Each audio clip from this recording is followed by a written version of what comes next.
I began to get numerous letters from people telling me that he had been attacking me again on several more occasions on his radio program. He has been doing this off and on for the last 3 or 4 years and has attacked me in books and on tapes and his magazine. I have made it a position over 42 years of ministry that though I would take on the atheists and the agnostics and the cultists and the pagans and the humanists and the evolutionists, that I never would attack fellow evangelical believers. And so I had called him one time trying to get him to not do that, but he continued to do it, and apparently is increasing that attack. And so I finally simply wrote a letter to the people that had responded, had sent me letters telling me that he was attacking me, tried to explain why what he said wasn't the case. And apparently, and I'm not sure, but somebody said that they think that he took that and put it on the web and made it public, and now is accusing me of attacking him, which is utterly absurd because I have been sitting here saying nothing for 3 or 4 years while he has continued this assault. Okay. Now, how did Hank Hanegraaff come to get involved at Coral Ridge Presbyterian Church, your home church? Well, he was led to Christ by one of our Evangelism Explosion teams that visited in his apartment one night, led him to Christ. He came and was received as a member, and he was a very eager young man, had a good mind, and was growing very well. We led him to Christ. We taught him Reformed theology. We taught him how to evangelize through Evangelism Explosion. Then he came to work a couple of years later for EE and in the fundraising department. And then finally, he left and went to Atlanta to work with Archie Parrish. Okay. Approximately how many years was he attached to your church there in Fort Lauderdale? I was afraid you were going to ask that because I really don't know. And this would just be, a guess. I don't know. I really have no idea. I would say it seems like it might have been 5 years or more. But that's purely a guess. I have not checked any figures, and my memory for those things is getting a little bit fuzzy. Oh, sure, I understand. Was there any particular reason that you know of why he left Fort Lauderdale area and the Coral Ridge ministries there?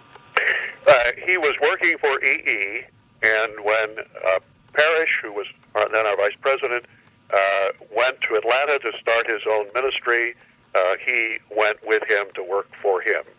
Okay, so there was no problem with him that you know of? No. As far as any personal problem, not that I knew of. He later was removed from that ministry because of the conduct that he exhibited there. I just talked to Archie Parrish at General Assembly a couple of days ago, and he was telling me about the very unhappy circumstances where he was forced to let him go. Now, maybe you can just speak to this just for a moment. Was Hank Hanegraaff a representative for Evangelism Explosion in Atlanta, or just when he was with you? Just when he was with us, he would then represent us to donors anywhere in the country, not just Atlanta. But when he left us and went to Atlanta, he no longer was. Okay, so there was no reason to. So he didn't leave the EE program in Atlanta. He actually left that in Fort Lauderdale. That's correct. Okay. Best I remember. That's been, 20 years or more ago. Sure. And now, when did you first hear about Hank Hanegraaff's personal witnessing training program? The first time I ever heard of that is when I began to get letters from people telling me that that Hanegraaff had plagiarized my book, Evangelism Explosion, which is the basis of the whole evangelistic EE Evangelism Explosion ministry all over the world, and that he had come up with a very, very similar program, and I guess that's what he called it. And it was till people began to send me a page of his book and a page of my book right next to it, another page of his and a page of mine, and on, that I had ever seen it or even heard of it. and they were wanting me. I had all kinds of people saying, you really ought to sue this man for plagiarism. And I said then what I have always said, I don't think that's what Christians ought to do. I don't think we're supposed to sue other Christians. And I met him one time at a hotel somewhere, I don't remember when or where, and he was trying to explain to me how this wasn't really plagiarism. And I said to him, Hank, look, forget it, don't worry about it. I have no intention of suing you. I don't believe Christians ought to sue other Christians. So just forget about it. And so that was my experience with that. Now, do you have a sense of how many years ago it was? I mean, when you first started hearing about this new PWT program? Oh, gee, I don't know. Was it 10, 12? 10, 12 I don't know. When did he publish it? I don't remember. Well, it's been out since he was in Atlanta, because that's when he first started developing it.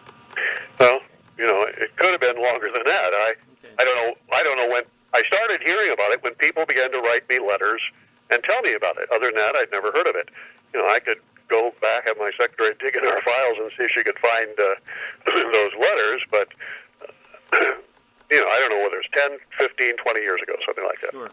Now, Christian Research Institute and Hank Hanegraaff claims that you gave Mr. Hanegraaff permission to use Evangelism Explosion materials for the development of the personal witnessing training program, either verbal or written authorization. Did you ever do this? No, that is just not the case.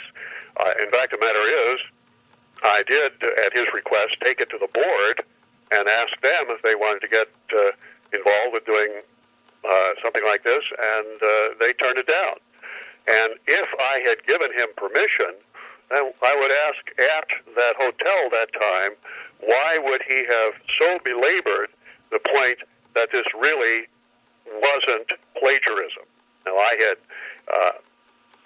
I think I had seen the pages set side by side. I never even made an investigation on my own to get a hold of it or anything, but since people had sent me the copy of the pages, and since there was such a startling comparison between the two, why was he trying so hard to convince me that this wasn't plagiarism when he could have said to me, well, Jim, this is what I've come up with, and since you gave me permission to use your book any way I wanted, I guess you'll recognize the large segments of this coming from your book. He never said that. Mm-hmm. He kept saying it wasn't plagiarism. Now, apparently, he's saying it was, but he had permission from me. Now, for a certain period of time, have you had concerns about Hank Hanegraaff's questionable ethics? Has this been going on in your mind for quite a while now? Well, obviously, that incident would have raised some concerns at that time, but I tried to give him the benefit of the doubt and put them out of my mind, and I did. And it's only just recently, since for reasons known only to him and God, he has started attacking me again. And this makes probably 3 or 4 years now that he's been doing this. And since I made it a policy not to attack evangelical Christians or respond, I have done nothing until just recently when I wrote one letter. My goodness, you think I would have set off a hydrogen bomb? That just one little letter has caused such a furor, and all I did was simply refute the accusations that he had made about me recently on one of his radio programs. Now, do you know of any evidence within the Coral Ridge Ministries that at any time Hank Hanegraaff stole Coral Ridge Presbyterian mailing lists for his own uses? No, I don't. I think that the person that you would need to talk to about that would be Reverend Archie Parrish, who was vice president and was running the ministry for me at the time that he was employed, and for whom Hank worked when he left our employ and went to Atlanta. You might particularly want to ask him about the circumstances under which he felt necessary to let Hank go from his own ministry out there in Atlanta. I see.